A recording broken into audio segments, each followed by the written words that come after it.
Good morning, Brian. Good morning, Sister Jeannine. Good morning, Hayley. Good morning, dear friend Jeannine. Hayley, it's my pleasure, because you two haven't met, to introduce my really dear friend, Sister Jeannine Gramick, who I met in 1974 at the first conference ever in the United States on homosexuality and the Catholic Church. And Jeannine, who at the time was a school sister of Notre Dame, which was a teaching order. She came because she and a good friend, Father Bob Nugent, either had already started or were about to start New Ways Ministry, which is an official, well, official in terms of the two of them doing it, and not official and from the Vatican, but an outreach to gay, lesbian, bisexual, and transgender Catholics. And so we've been best buddies for a long time. We've done a big TV interview together. Yes, I remember. I'll tell the story about it in a little bit. But and Jeannine, Hayley and I are new friends. We were connected by a mutual friend, and we love the energy so much of our conversation that we started taping them and thought, well, let's just put them up so people can join in if they want to. And since then, we've invited a bunch of very interesting, fun people who have made the hero's journey or are in the process of it. I don't know if you're ever finished with it. So we both thank you a lot for joining us in this free-flowing conversation. Well, thank you for the invitation. Yeah. And actually, Hayley, you should know that though our title is, Are You Happy Without the Movie? Jeannine actually has a movie about her life. So yeah, it's a really great film that's been done about Sister Jeannine and her ministry and her life, which is great. And Jeannine is in the Baltimore, Maryland area. Am I right, Jeannine? Washington D.C. Washington, D.C. Well, it's a suburb of Washington, D.C. It's in Maryland, but I look across my yard and that's Washington, D.C. It's just like Sarah Palin. You can see Russia. Oh, right. Jeannine, you were a university math teacher. Yeah. When you completely shifted your life journey to start this ministry, full-time ministry to gay, lesbian, bisexual, and transgender Catholic. Can you talk a little bit about what happened and the feelings that happened? And Sure. Well, as you say, we met in 1974, Mhm. but in 1971, I was at the University of Pennsylvania getting my doctorate to teach mathematics, which I ultimately did for a little while, to teach at the college level. And while I was at the university, I met a gay man and subsequently his friends. And this young man was a Catholic, had been in religious life in the Franciscans for a very short period of time, because he ultimately left because he felt that being gay was incompatible with being religious of any kind. Well, of course, that's not the case, as we know. Yes. But at any rate, we began to have a Eucharist for Dominic and his friends. And when I left the university, I continued to minister in that way in terms of having a Eucharist, a Catholic worship service for alienated gay Catholics. And that was in Baltimore. So I was teaching at the College of Notre Dame of Maryland. I was in the math department, but I also was a chaplain for Dignity, which is a national Catholic, U.S. Catholic organization for LGBT people. But in those days, let me tell you, we didn't know anything about we didn't even talk about bisexuality or No. transgender or queer. I mean, this was not on our radar screen at No. all. And in fact, you would the furor that happened if you even said the word homosexual in the Catholic community back in the 70s. Mm-hmm. So, but how my vocation developed, I had a vocation to religious life since I was 7. So that's Can I, way back. Jeannine, can I interrupt that? What inspired that? What inspired that vocation to religious life?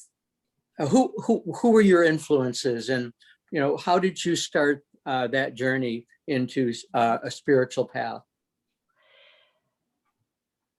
Well, I went to a Catholic school and was taught by nuns. I don't think that I received any kind of spiritual direction or yearning from my family. I lived in an extended family, my mother, father, grandfather, and some uncles. They were Catholic in name, but no one went to church. No one spoke of anything Catholic or spiritual. Oh. But they sent me to a Catholic school, and those good sisters, I imagine, I can only imagine, they influenced me, because as I went to Catholic school, I began to attend Mass daily, and I just developed a close relationship with God. I can't remember how far back I felt that closeness to God, but I know I felt it since I was in school. Mm-hmm. Yeah, I talk about, and I had no idea that they actually had a name for this, but I used to feel tingling up and down my spine when I would be in church praying. I felt a powerful, even as a child, 7-year-old, this powerful direct link to a higher power, which we obviously called God, and still can, but Yes. I've always had it, and I'm curious. I'm in terms of, and I don't know that we'll ever know, but did you and I come into the world predisposed? Was it DNA? Was it what? Because obviously it wasn't your family background. No, not at all. You didn't have aunts that were nuns, like Nope. I did. No. So we won't be able to answer that question, but it's a curious one. Where does this come from? This inspiration, this vocation, as we say. But at any rate, so were they school sisters of Notre Dame that taught you? No, they were a Polish order. My ancestry is Polish. So they were Sisters of the Holy Family of Nazareth. But when you use the word inspiration, that clicked in my mind, because when I was 7, well, actually 6 and 7, my first and second grade teacher really inspired me. And her name was Sister Angela. Isn't that a beautiful name? Yeah. She was really an angel. Yeah. I was just moved by her gentleness, her kindness, and I just feel she was a person close to God. I came to admire her. And in retrospect, not when I was 6 or 7, but in retrospect, I believe that was the kernel that invited me to God and to religious life. Yeah. Yeah, that makes great sense to me. I had an 8th grade nun that I adored, and a 4th grade one. I think all of them weren't inspiring to me, but I think the life of the brothers and the priests and the nuns who I had in 16 years of Catholic education had, the good ones, really touched me deeply. Hayley, you want to jump in? Because you grew up. I'm going to ask, actually, Jeannine, even before you were 6 or 7, did you have a feeling, or did you speak to something or someone that you felt was like you had this connection with? Or did it take Sister Angela kind of being that connection? Because it feels like there was a part of you that was already talking or in conversation with something. Yes, I think you're right. I think before I met Sister Angela, I do have these memories in my grandfather's house where we lived, um, of doing things that my mother might have thought were naughty, uh, disrupting all the things she had in her kitchen, taking things out of the cupboards. But when scolded, I would retreat, you might say, to um, the God inside me, or the higher power that I knew loved me and wouldn't scold me for what I did. So I think you're Amazing. right. Hmm. I think that's one of the beauty of children, which I really don't think we give children enough credit for, the Mhm. innocence and the purity that they hold, because every child has this pure, direct connection, I believe, with the divine, with God. And they know it immediately that this is unconditional love. Yeah. Yes. Let me, if I can, so that people who are, joining us in this, I want to just say quickly before we go through the story slowly, is that Hayley, I don't know that you know this, but Jeannine's work became is so powerful and well known that she was told by the Vatican to be quiet, and her religious community was pressured to silence her, and she was forced out of that community and joined a different order. That's a really, I mean, talk about the cost of following your bliss, the cost of making a journey. You never expected in a million years, Jeannine, when you were a novice in this community, that you would ever be asked to leave. These were the people, the women that you cared most about in the world. Of course. But I wasn't asked to leave. I was very quickly, when I met this young man at the university and his friends, and then I went on to teach for several years. But at an opportunity where my community had someone who could take my place in the math department, I was assigned by my religious, you would call them superiors, we call them leaders. Yes. I was assigned to, in those days, we called it lesbian and gay ministry. And that assignment was for 20 years. And I admired all of the women leaders in this community of School Sisters of Notre Dame, because they got flack, not only from regular people, out there who didn't like what this sister was saying, but they got flack from bishops and from the Vatican. And superior general after superior general after provincial, I must have gone through 5 or 10 of them, in the course of these 20 years. But finally, in 1999 is when the Vatican issued it. Well, they wouldn't call it an order, but they call it a notification that I should not be in this ministry. And the community begged me to go into another ministry because they were afraid. But they didn't ask me to leave. I chose to go to another community that did accept me and would take the risks, because I didn't want to put them through any more. Yeah. So I'm glad you clarified that, because in my mind, all these years, they've been on my list because of the pain that you went through. And I'm glad that you affirmed their support of you over 20 years. That's really important. That's great. Yeah. They were pioneering order then, because there was a lot of politics going on. I mean, the person who was the superior general, and we unfortunately did use that term then, of the school sisters in Rome, had no idea of church politics. She had never been in elected leadership. She didn't know how the old boys club ran, whereas the previous ones had some experience. So. Okay. So you and Bob Nugent were friends. Bob was a priest of the Salvatorian order.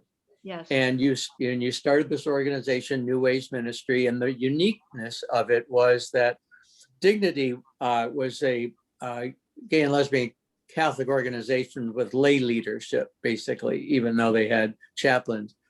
But your organization, with the church being so focused on clerics being higher than the lay people, was more of a threat, because you actually, Bob was ordained as a priest, and you were consecrated, is that as a nun? Yeah, consecrated. Yeah, and so you carried a lot of weight that was threatening to conservative Catholics. And they're the ones who wrote to Rome and to conservative bishops. Am I right? Oh, absolutely. Yeah. It was the bishops' complaints that reached the Vatican, particularly the one bishop in Washington, D.C., where I was located, who asked the School Sisters of Notre Dame to reassign me, and they wouldn't do it.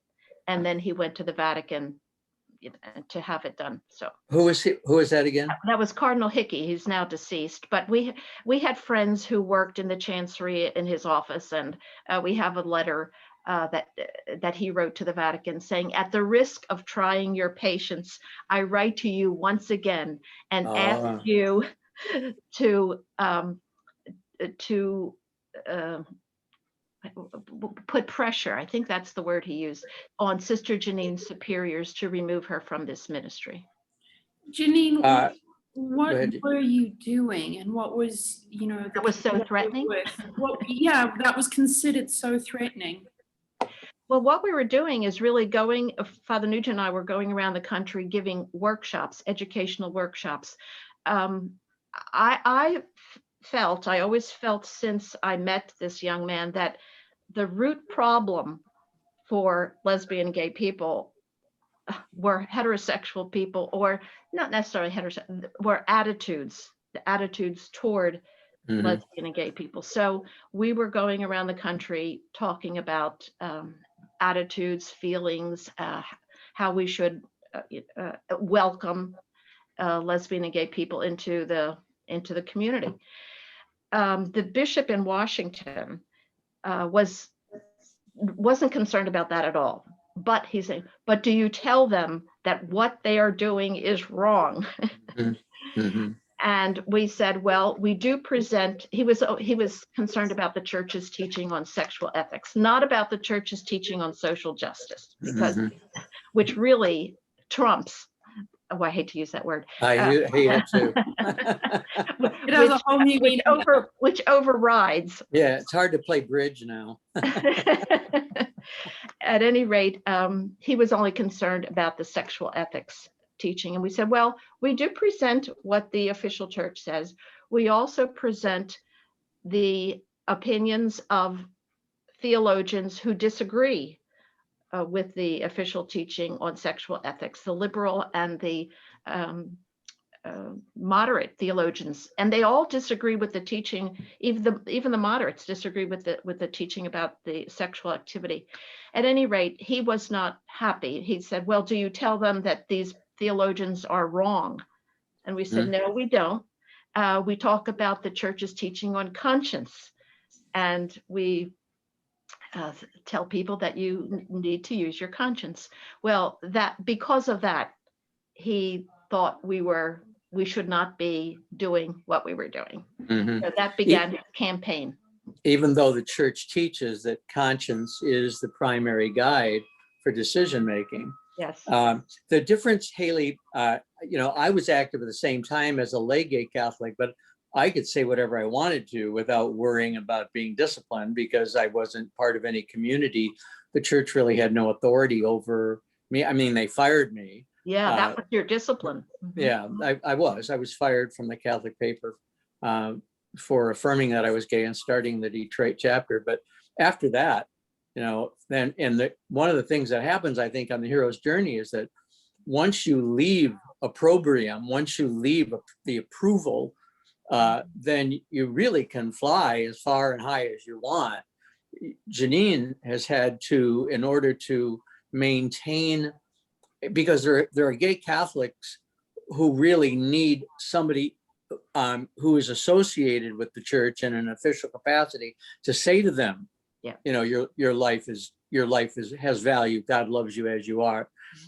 I could speak to the gay Catholics who didn't need to hear from a priest or a nun, but there are a lot, and their parents needing to hear from the good Sister Jeannine that my child is blessed by God. But so at any rate, you fully embrace this. I mean, how Dominic touched your heart and soul in a way. Did you have any doubts at any you were doing? No, I didn't. And you shouldn't, well, it shouldn't sound so magnanimous either, because I also thought that being associated and being a champion for lesbian and gay people, to me, was more exciting than teaching mathematics. I was going to ask you about that. Yeah. Jeannine, in your journey, and when in talking to you, it looks like you were the leader of a very important movement. Do you perceive yourself as a leader, or do you perceive yourself as part of the movement? How important do you view your role in that? I would say both leader and part. I like to be a leader. I mean, I was always a leader in school. Before I entered the community, I was a leader in religious life in my community. Not an elect. Well, yeah, there were. I was in elected leadership until I got in this ministry. Then I didn't get elected again. But I feel it's important that there be a voice for LGBT people. I think the most important voice are the voices of LGBT persons themselves. Mm-hmm. But that doesn't mean that's the only voice that needs to be heard. I think there is not just room, but there is the necessity for a multiplicity of voices. And so I would just like to say, I would like to be a leading voice and also one of the voices. Yeah, but Jeannine will be remembered in history. Not all of us will, but Jeannine will be, remembered in history as a really central figure in challenging the sexual theology of the Catholic Church. Yes. Yeah. Well, and Jeannine, I think there's all the work that was done in all the churches, Presbyterian, Methodist, there's been a renaissance, a reformation of Christian sexual theology, Jewish also, but the sexual theology of Christians has really been challenged since mid 1900s, and you've been a really super significant person in that. Hayley, one of the things that you should know is that Jeannine never would tell people her sexual orientation. When we met, especially since she was wearing blue jeans and a studded belt, I assumed she was a lesbian, even though she was a nun. This was back in '74. And so I just assumed it. And I think a lot of people did. And she and I were both invited after I lost my job to appear on the Lou Gordon show. It was a television talk show out of Detroit. And so Jeannine came, and my apartment was the Dignity Center, and Jeannine was staying overnight with me. And I said to her as she was in bed and I walked in, I said, now, Jeannine, tomorrow they're going to ask you, I just want to prepare you, they're going to ask you what your sexual orientation is, because they ask these questions. And she said, yes, Brian. And I said, so you're prepared for that? Yes. Mm-hmm. Oh. She said, would you like me to tell you? No, you said, well, what would you tell Lou Gordon? Yeah. What will you say? Oh, yeah. Okay. I said, I'll tell him the truth, Yeah. And so I said, what's that? Because I was waiting for this affirmation. that she was a lesbian. And she said, well, I'm heterosexual or straight, I forget what she said. And I could feel this thing fall inside me, but don't change your face. And it wasn't that she had less credibility to me, but there was a sense of community, that we've suffered together. And she said, I think you asked me, how do you feel about that? And I said, good.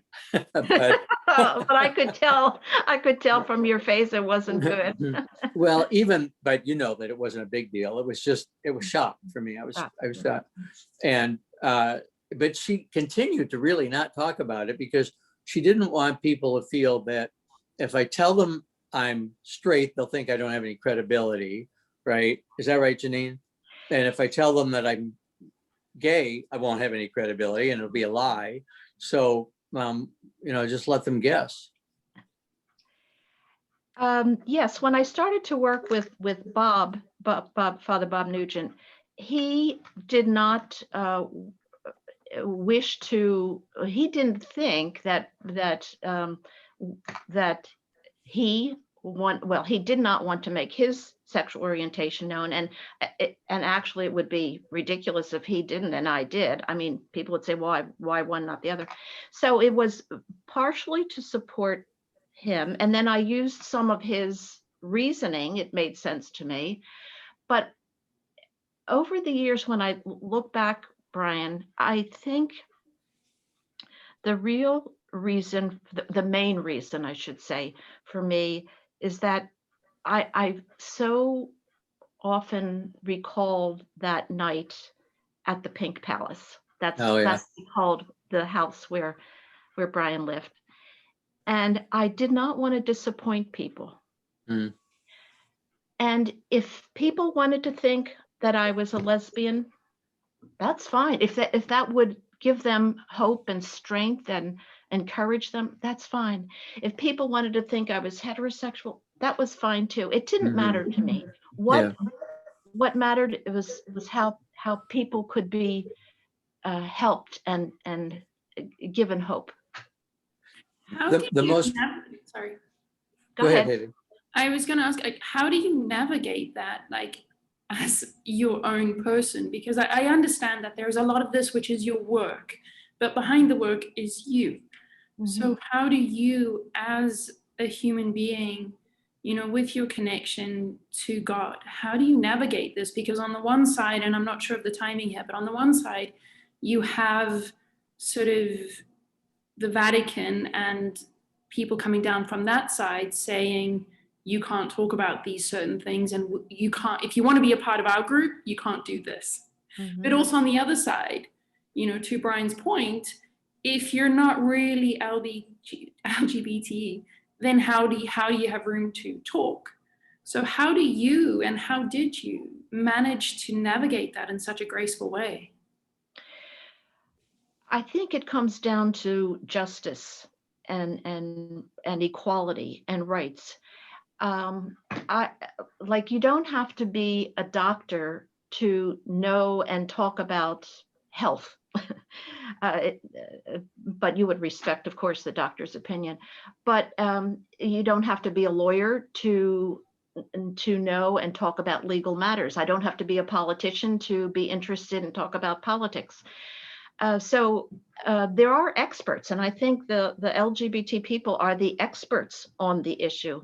But that doesn't mean others should not discuss whatever the issue is or talk about it. And I guess the root reason, if you will, is justice and equality. That's what we all strive for, no matter how diverse we are. Right. We are all equal. We are all part of the human family. I was just going to say, it's that human core. We're humans first. We're humans. If I can too, first of all, Jeannine, you've given up more than a lot of LGBTQ people were forced to give up in their lifetime on the issue. all of us have sacrificed, but some have coasted.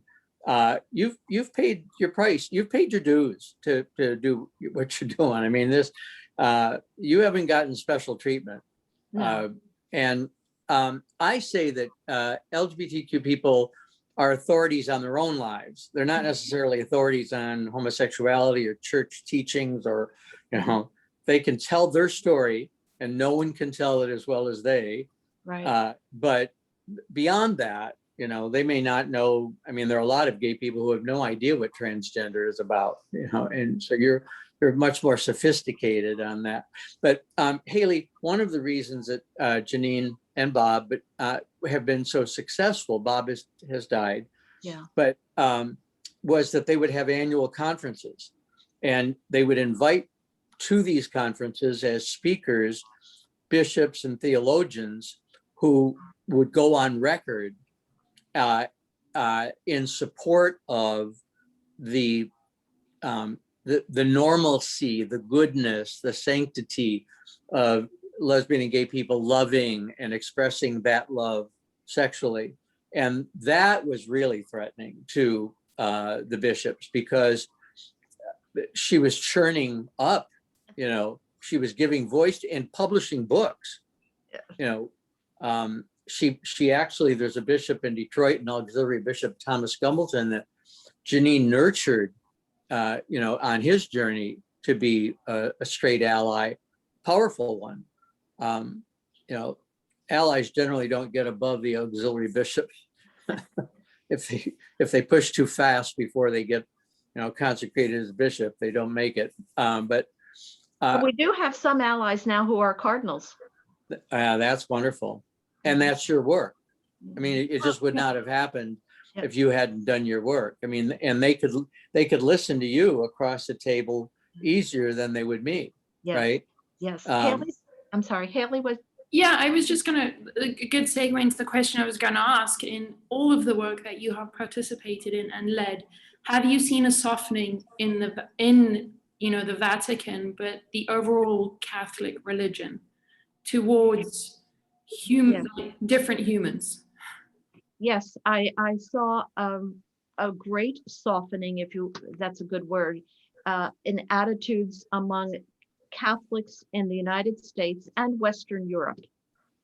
We won't talk about Africa. I mean, but in the U.S. and Western Europe, among the laity, the real church, but that's what they're the real church. In the 80s, it started, and in the 90s, and by the turn of this new century, they were on board. I mean, if you look at some of the opinion polls, 78% of Catholics, at least in the U.S., and it's higher in Western Europe, feel that there should be no discrimination toward LGBT people. 78%. That's higher than the Protestant community. The only ones who have a speed are the Jewish people. So, but that's the people in the pew. When we get to the hierarchy, it's a different story. We've seen a turn for the good, I would say, since 2013 with the election of Pope Francis. Right.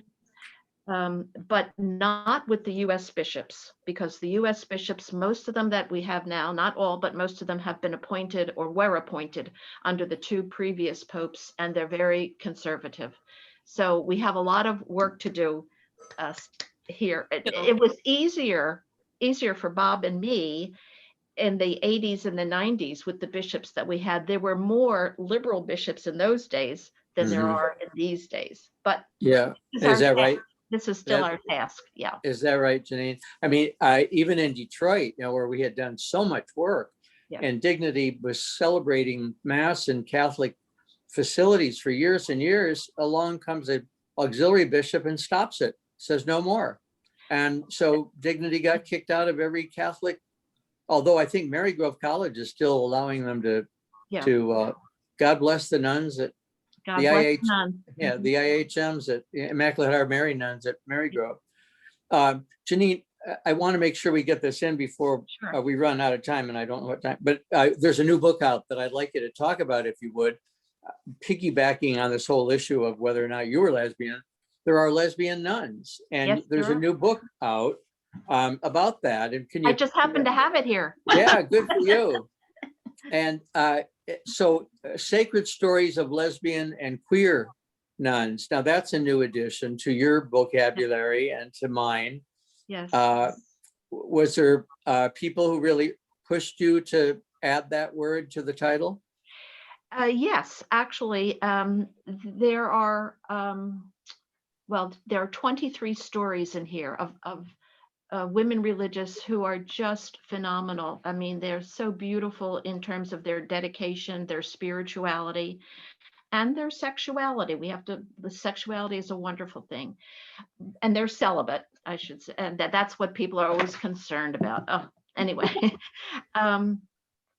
But queer is a new term, and a couple of the sisters here that wrote have essays in here have used that or apply that to themselves to identify with the younger generation, if you will, Mhm. and also to identify with those people who are different.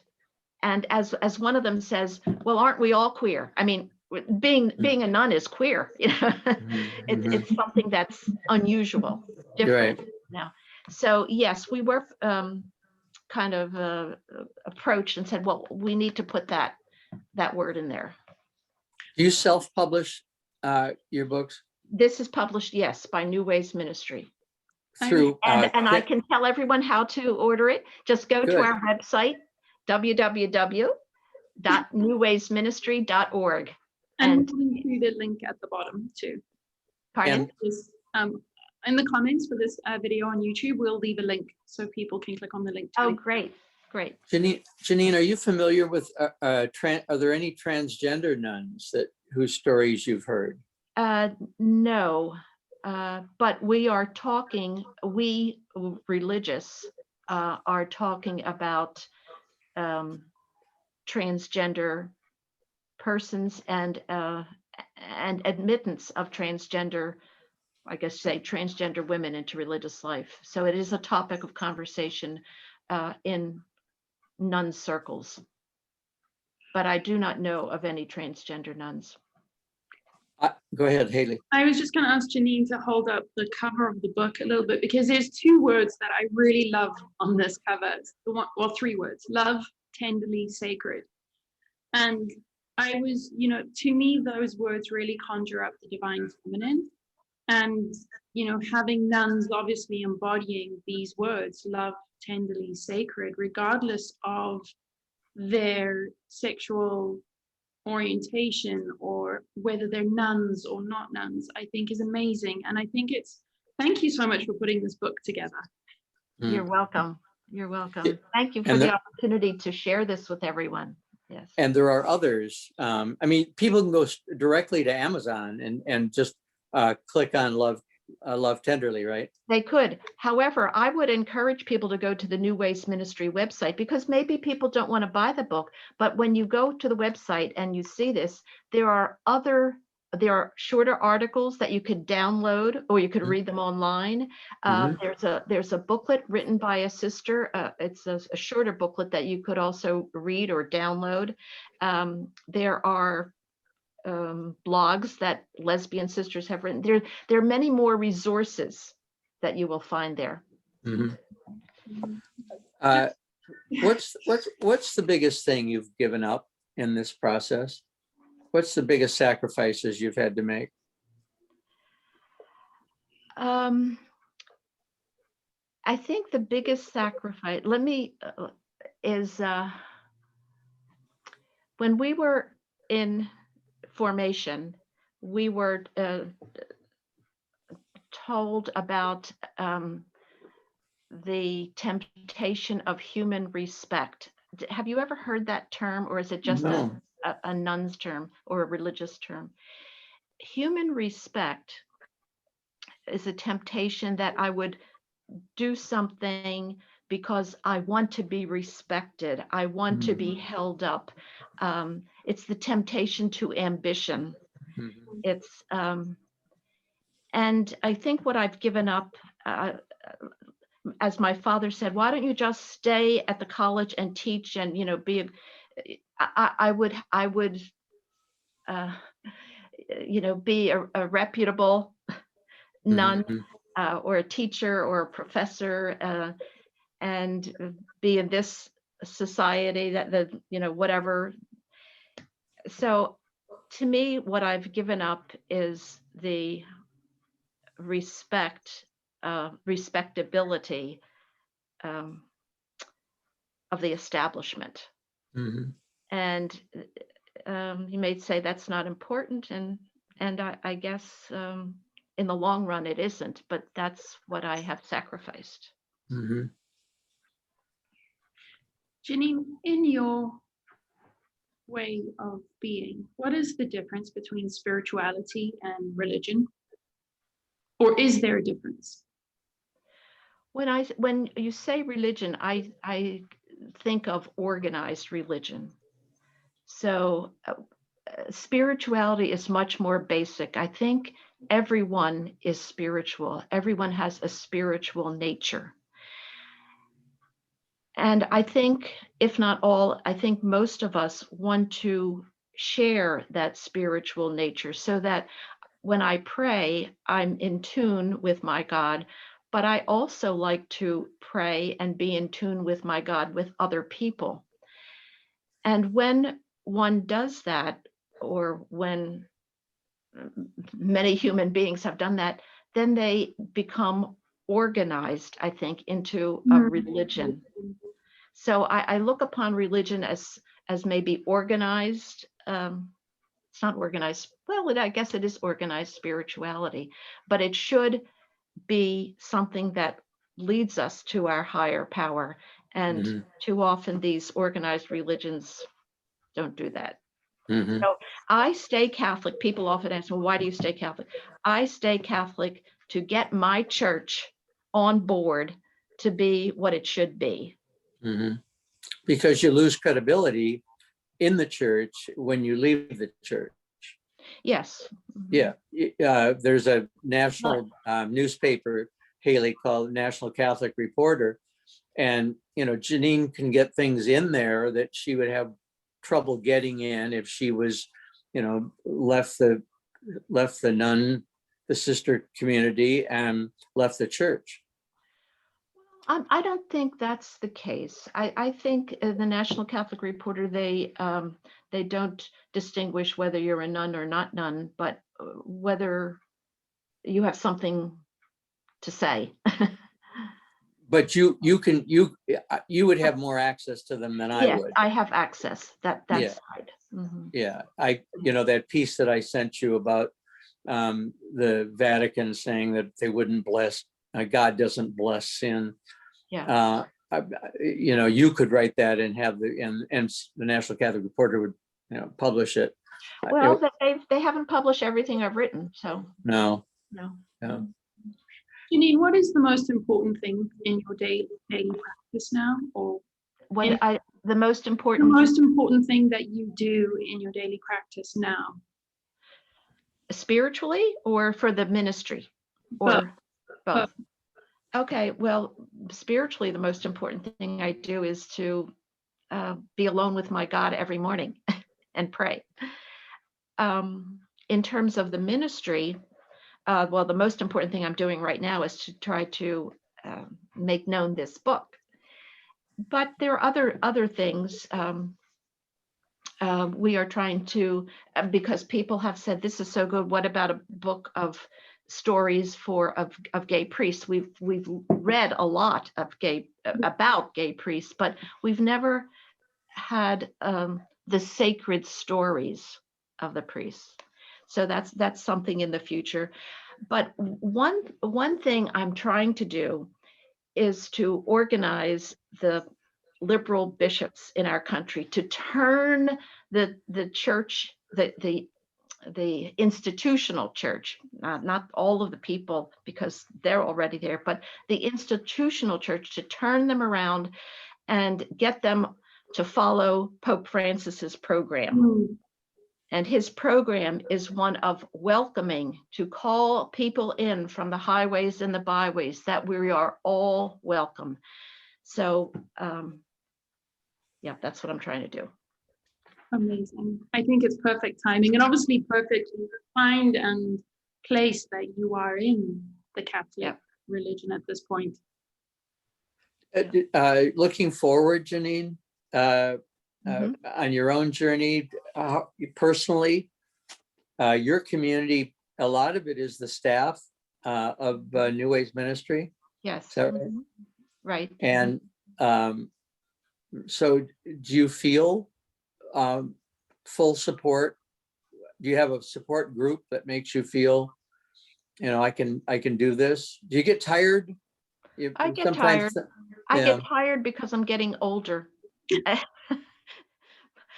I wish I were like Hayley again. She's so bright and young and vivacious. Thank you. So you remind me of how I was when I met Brian. Yes. Such an honor. Thank you. So my biggest temptation right now is to give in to my age, and I need to remind myself that age is not just chronological, but it's a thing of the mind. And I just have to keep telling myself that there are so many more things, exciting things, wonderful things to do, like organizing these bishops, getting them to put an op-ed in the New York Times that they support the Equality Act or something like that, Mm-hmm. Mm-hmm. And are you actively working on that? Yes, I'm actively working on that. Jeannine, what is the book that you have there is Sacred Stories? You're talking about wanting to capture sacred stories of the priests. Mm-hmm. What is your sacred story, or what is the highlight of your sacred story? Well, that's a good question. Well, the highlight of my sacred story, it's just all of the LGBT people that I have met. They have turned my life around. Starting with the young man at the university, and Brian certainly was there at the very, very beginning. The woman who came up to me one time at a workshop that I gave and told me that she was going to commit suicide, and then she read my book, Building Bridges, and she thought otherwise. I mean, the mother who found out her son was gay and couldn't accept it because she was so entrenched in her parish and Catholic life, but turned around and saw that no, her son, the love of her son was more important. I mean, there's so many highlights. I don't know that I could just pinpoint one. Not one. But that feedback. But they all center around the people that I've met. And service. Do you have a saint that guides your work, Jeannine? Do you have a particular spirit guide? I was going to say he's not a saint, but it's Jesus. Mm-hmm. Jesus is my saint. Mm-hmm. And who's yours, Brian? I know you. The one who was pierced with arrows. No, I know. I know that everyone got into Saint Sebastian because he was unclothed in most of the. No, he wasn't. No, Francis of Assisi has always been. Yes. And when Hayley and I first met, in fact, Jeannine, for all the time that I would give talks, around the world, I'd always my mother's funeral card was the Prayer of St. Francis. And I used it in my Tao Te Ching, that's been a really powerful book of guidance for me in my life. And I always would read, make me a channel your piece. And so, I'm happiest when I'm in service. Mhm. And I say service is its own reward. I mean, as you say, these people Absolutely. coming up to you, telling you about Yeah. the difference it made. It's not because you feel personally elevated, Mhm. because that's a really risky journey, to let the ego get involved. Yeah. You really set yourself up for pain with that one. But it's to deflect and say, I'm basically channeling a higher power here, and that's very comforting to me. And I would know to you too. I mean, Jesus, that was basically the Sermon on the Mount was so powerful Mhm. for me when I was growing up. When I entered religious life, it didn't matter what community I was. So I was a school sister of Notre Dame. I'm a sister of Loretto. It doesn't really matter. But what motivated me, what drove me, was the love of God. But as you said, the service, the channeling, I felt that God loved me so much, and I wanted to bring that love, God's love, through me to other people. And similarly, God shows me God's love from the people that I meet. So it is from Mhm. God through me to people, and people bringing God's love back to me. Yeah, it's a wonderful cycle. And I share that same with the people that I work with. It's such an honor for me, because it is just this connection and this circle of the divine energy, the divine light that is moving, giving and taking. And to be in that without expectation, I think is the sweetness of life. Mhm. And that is its own reward. It is. I 100% agree with you. If I could do that all day, Yeah. that to me is abundance. Yes. And it doesn't have to be dramatic. You don't have to sponsor a national conference in order to be of service. Smiling and asking the checkout person at the grocery store how their day is going, yes, is equally important. And we have no idea how that kindness impacts their day, and how they respond to other people behind me in line. right. I think the concept there of walking the talk is what is so important right now in this day and age. If you're going to put yourself out there to be a leader, to be a teacher, it's so important that you are embodying the things that you teach and speak about. Jeannine, if I can share with you this, because I find, I did leave the church, not over the gay issue.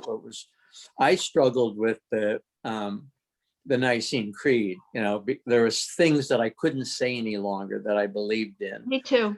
But see, so what you do, I'm really glad I asked this, and I'm really grateful that you responded so personally and honestly about it.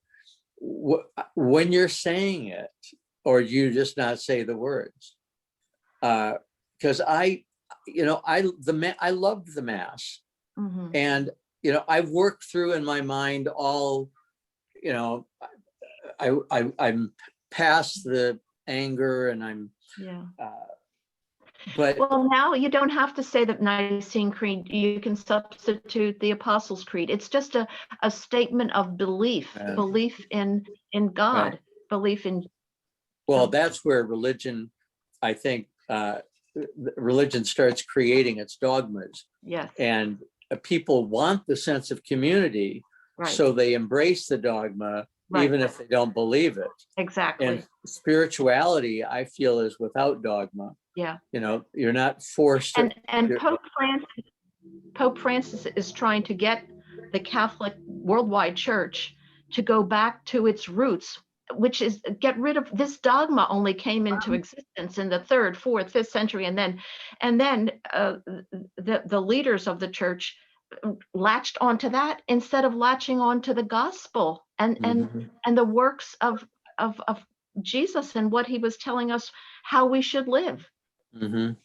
So Francis is trying to get us back to the essentials, to the I- spirituality, not the dogma. What an exciting time to be alive. It is. I'm so glad. So glad I saw this in my lifetime. Yeah, I never thought I would. and we talk about loss, and there's moments where there is exhaustion. There's moments when you do fall to your knees and you're just like, why me? Like, how? And then I meet people like you. I hear about what Francis is trying to do, and it's just like, oh, sign me up. Well, there's so much work to be done. There's room for everybody to do their little piece of work. Yep. And in their own way, because we each reach people that other people can't reach, Right. for whatever reason. Right. And we're not going to reach everybody. It's no matter how good we are, we're just not, Jesus didn't reach everybody, right? But the teachings, what was that, Hayley? I think that would be exhausting, trying to reach 74 billion people. That's where Yeah. it would be like, no. But love No. reaches that many people. Mhm. If love is the common thread through all of the spiritual teachers that we've had, if the teacher is about violence, it's not about love, and they're not spiritual. They're a political leader. Yeah. Jeannine, the people, when the church does something and I respond to it.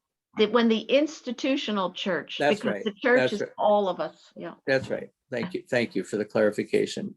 When the institutional church does something, it hurts me. Yeah. And somebody will say, well, haven't you gotten your pants in a knot, or whatever the expression is? Yeah. And I expect more. Mhm. And I was such a part of it, so connected to it emotionally, and still am, that you who believe you represent God and aren't behaving in a way that manifests God really pisses me off, that you're hurting other people, and they're listening to you because you have this quote authority, because Well, you have I think the bishops, the popes, the cardinals, the priests, I don't think they represent God. Their task is to represent the people of the church, so that when these doctrines are proclaimed or whatever, they should be articulating the faith of the people, not what they think. And so that's what Pope Francis is now talking about. He uses the term synodal path, which means a synod, and that's just a fancy word for gathering together, discussing, what do you think, what do you believe, where should we go. It's like getting the family together, talking, and there will be disagreements, but in the final analysis, the Spirit of God will show us the way to go. And when that becomes pretty clear, then it's the job of the leaders of the church, the bishops, to articulate what is the faith of the people. The problem has been, for the last so many more centuries than we would care to believe, it's all started with Constantine. Then the institutional church went downhill. But these the bishops just are supposed to expound, or to articulate is the best word I can use. What is the faith of the people? What do the people believe? So when these bishops make these crazy statements, Brian, just blow it off. And I think that's a wonderful way to end, because we are actually out of time. So I think what a wonderful point to end on. And I think we're going to definitely have to have a round 2 of this, because there's so much more. And I would love to talk more about the sacred stories too. But thank you so much, Jeannine. Thank you, Brian. And I love you, Jeannine. to be I on. love you too. Thank you, Hayley. Thank you, Brian. Thank you, Hayley. Bye-bye. It's great. Bye.